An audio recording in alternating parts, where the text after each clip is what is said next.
Education loan 100% placement తో job Telugu students కి first choice Sankalchand Patel university Ahmedabad. Sir, Tamil Nadu elections నిజంగా చాలా రసవత్తరంగా సాగాయి. ఈరోజు కౌంటింగ్ జరుగుతుంది. అయితే అందరి అంచనాలు తలకిందులు అయ్యాయని చెప్పొచ్చు. చాలా మంది అనలిస్టులు చాలా మంది ఏమని ప్రెడిక్ట్ చేశారు అంటే, లేదు ఇక్కడ ఎట్లయితే పిఆర్పి పార్టీ ఎట్లయితే చూపించిందో తన ప్రతిభను ఎలా చూపించిందో, లేకపోతే సేమ్ విజయ్ ప్రభావాన్ని ఎలా చూపించిందో విజయ్ కూడా అలాగే చూపిస్తాడు అని చెప్పి చాలా మంది అనలిస్టులు అన్నటువంటి మాట. దానికి రివర్స్ లో ఇప్పుడు యాజ్ ఆఫ్ నౌ ఇప్పుడు టైం 12:30 అవుతోంది. 110 సీట్స్ తో లీడ్ లో ఉన్నాడు విజయ్.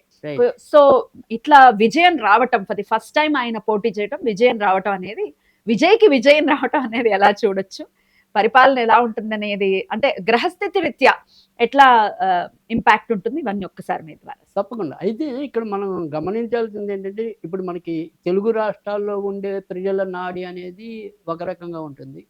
తమిళనాడులో సినిమా యాక్టర్లు ముఖ్యమంత్రులు అవ్వటం అనేది కొత్త కాదు.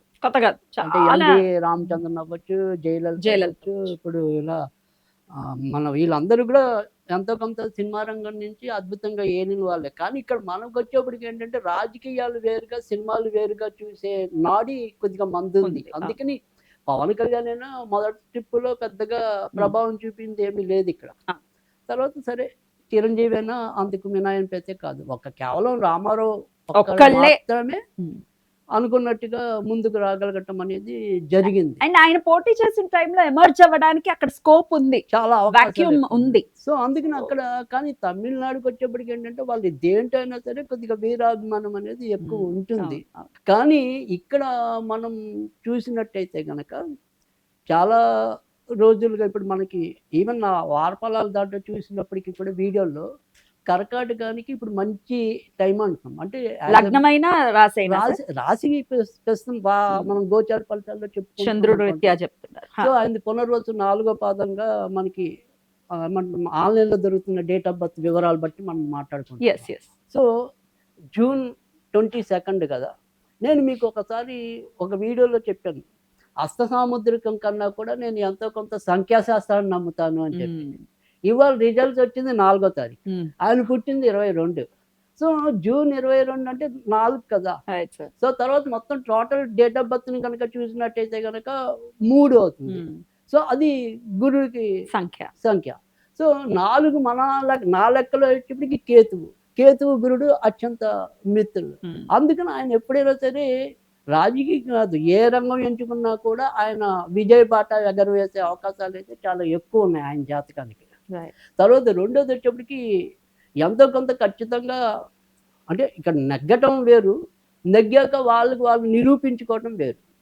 సో నా అనాలిసిస్లో అయితే ఆయన ఖచ్చితంగా ప్రజలకి ఎంతో కొంత ఖచ్చితంగా ముద్ర వేయగలిగేలాగా, అంటే సామాన్య ప్రజల్ని ఖచ్చితంగా ఆయన యొక్క ముద్రను అయితే కనుక గ్యారంటీగా చూపిస్తాడు.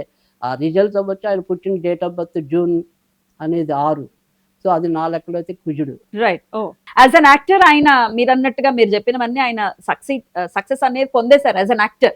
కానీ ఇప్పుడు పొలిటీషియన్ గా, ఒక లీడర్ గా ఆవిర్భవించబోతున్నారు ఆయన. అది నేనండి, లీడర్ గా కూడా ఆయన యొక్క ముద్రను చూపించుకోగలుగుతాడు అంటున్నాను. ఎందుకంటే ఇప్పుడున్న పరిస్థితి, ఇప్పుడు మనకి ఆయనది కనుక ఒరిజినల్ గా ఆయన లగ్నం అనేది మనకి అంత తెలియకపోవచ్చు. కానీ ఒక ప్రశ్న లగ్నంగా ఇప్పుడు నడుస్తుంది దాన్ని బట్టి చూస్తే కనుక ఖచ్చితంగా మనం వేసిన టైంకి మిథున లగ్నం ఉంది యాక్చువల్గా. సో మిథున లగ్నానికి ఇప్పుడు ప్రస్తుతం లాభస్థానంలోనే రవి సంచరించడం అనేది జరుగుతుంది. సో ఖచ్చితంగా బోర్చులోనే ఉండటం అనేది జరిగింది. తర్వాత లగ్నంలోనే గురుడు ఉండి సప్తమాన్ని చూస్తున్నాడు. సో ఖచ్చితంగా మనం ఏదైనప్పటికీ కూడా ఈ మెయిన్ గత వారం నుంచి రాబోయే జూన్ మే 14 వరకు, ఈ మే 14 వరకు కూడా కర్కాటక రాశికి చాలా మంచిదని వివిధ వీడియోల్లో మనం చెప్పడం అనేది జరిగింది. సో ఇదే మే 14 తర్వాత ఒకవేళ రిజల్ట్స్ అనేది అంటే బహిర్గతం అయితే కనుక అంత ఉంటుందో లేదో మళ్ళీ చెప్పాలి. సో ఖచ్చితంగా ఇక్కడ అనుకోకుండా 4వ తారీఖు ఫేవర్ అవటం, సోమవారం రావటం, మళ్ళీ శనివారం అయితే మళ్ళీ అంత ఉండేది కాదు. సో సోమవారం రావటం, ఇవన్నీ కూడా ఆయనకి కలిసి వచ్చిన అంశాలుగా కూడా చెప్పుకోవచ్చు. తర్వాత పుట్టిన ఒరిజినల్ జాతకం బట్టి చూసినప్పటికీ కూడా ఖచ్చితంగా ఆయనకి పరిపాలన యోగ్యం అనేది కనిపిస్తుంది. సో ఏ రకంగా చూసినప్పటికీ కూడా, అందుకే నేను అంటున్నా, ఇది కేవలం ఒక రాజకీయ రంగమే కాదు, సినిమా రంగమే కాదు, ఆయన ఇంకేదైనా సరే ఇప్పుడు సపోజ్ ఐపీఎల్లో వాటిలో ఏదైనా సరే ఆయన కీలకమైన ఒక ఫ్రాంచైజ్ తీసుకున్నాడు అనుకోండి, అది కూడా సక్సెస్ అవుతుందని చెప్తున్నాను నేను. స్టడీగా జర్నీ అనేది జరగాలి. ఎలా ఉంటుంది ఇకపైన ఒకవేళ విన్ అయిపోతే గనక జర్నీ ఎలా ఉంటుంది అనుకోవచ్చు? రాబోయే కాలంలో చూసినట్టయితే కనుక ఖచ్చితంగా మొదటి సంవత్సరంలోనే ఆయన చాలా వరకు తన అధీనంలోకి తెచ్చుకుంటాడు. సో ఎవరు ఎదురు తిరిగినప్పటికీ కూడా ఖచ్చితంగా అంతిమంగా ఆయనదే కనిపిస్తుంది. సో విజయం అనేది సో శత్రువుల మీద విజయం ఈయన సాధిస్తాడు నా లెక్కలో అయితే ఖచ్చితంగా. రైట్. సో మొదటి సంవత్సరంలోనే మొత్తం ఆయనకి అంతా కూడా ఆయన అనుకున్నట్టుగా తెచ్చేసుకుంటాడు. సో ఇబ్బంది పడ్డు నేను అనుకునేది గ్యారంటీగా వీళ్ళందరి మీద తన యొక్క ప్రభావం అనేది ఉంటుంది. సో నేను ఏమంటాం నా యొక్క ప్రిడక్షన్లోకి వచ్చినప్పటికీ జనాలకి నచ్చే నాయకుడు అవుతాడు అంటున్నా. సో ఎందుకంటే ఆయనకి సినిమాలో కూడా విపరీతమైన మాస్ ఫాలోయింగ్ ఉంది. సో ఆ మాస్ ఫాలోయింగ్ అనేది ఎందుకు వస్తుంది అంటే కనుక మనం జాతకంలో శని బాగుండాలి, చంద్రుడు బాగుండాలి అంటాం. సో చంద్రుడికి పరమోచ్చ అంటే ఇప్పుడు పూర్వరసు 4వ పాదం ఉంది అనుకోండి, మళ్ళీ తిరిగి వచ్చి కర్కాటకంలోనే ఉంటుంది వస్తుంది. అవును, నవాంశలు. సో అందుకని పరమోచ్చాది. సో అందుకని జనాకర్షణ శక్తి అనేది ఆయనకి ఎక్కువ ఉంది. సో జనాలను ఆయన ఎలాగైనా సరే మెప్పించగలుగుతాడు. అది నా యొక్క theory. Amazing amazing. End of the day జనాలకి మేలు జరగాలి. అది ఎవరైనా ఏ నాయకుడైనా కూడా మేలు జరగాలి. ఒక మార్పునైతే కోరుకున్నారు తమిళులు, ఆ మార్పునైతే ఇచ్చేశారు, తీర్పునైతే ఇచ్చేశారు. సో ఇప్పటికైతే లీడ్ లో ఉన్నారు, చూద్దాం మరి ఆయన ఖచ్చితంగా పరిపాలన అనేది జరుగుతుంది. లీడ్ ఉండటమే కాదు, అంతిమంగా అయితే కనుక ఆయన పరిపాలన దాకా వస్తాడు, పరిపాలించి మెప్పు పొందుతాడు. Amazing amazing. అట్లా బెంగాల్లో కూడా చాలా ఉధృతంగానే జరుగుతుంది. అయితే అక్కడ మమతా దీది విన్ అవుతారు అని చెప్పి చాలా మంది అంచనా వేశారు. ఈసారి ఎవరు కూడా అంత ఎక్కువ అనుకోలేదు. మమతా బెనర్జీ అనే దానికి అంత ఓటు వేయటం అనేది జరగలేదు. అక్కడ కూడా బీజేపీ ముందంజలోనే ఉంటుంది. కానీ బట్ మిగతా చోట్ల అంటే ఇప్పుడు ఏమంటున్నాం నామరూపాలు లేకుండా ఇప్పుడు సపోజ్ మనం ఉదాహరణకి చూసుకుంటే మన తెలుగు రాష్ట్రాల్లోనే అంత తక్కువ స్థానాలతో జగన్ సరిపెట్టుకుంటాడని ఎవరు ఊహించలేదు. అంటే అది ఒక రకంగా చెప్పాలంటే చాలా పెద్ద పరాభవం.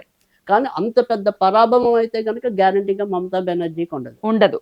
ఎంతో కొంత మెజారిటీ అనేది ఉంటుంది. ఖచ్చితంగా ఆమె ప్రతిపక్షాల్లో అయినా సరే మంచి స్థానాలు ఉంటాయండి. మిగతా వాళ్ళందరికీ కూడా బొటాబొటి స్థానాలే మనం చూస్తున్నాం ప్రతిపక్షంలో కూడా. అందుకని వాళ్ళు సరైన గలం విప్పలేకపోతున్నారు. కానీ ఇక్కడ ప్రతిపక్షం మాత్రం ఖచ్చితంగా వెస్ట్ బెంగాల్లో గట్టిగానే ఉంటుంది. Right sir, thank you so much for the predictions. నమస్తే సార్.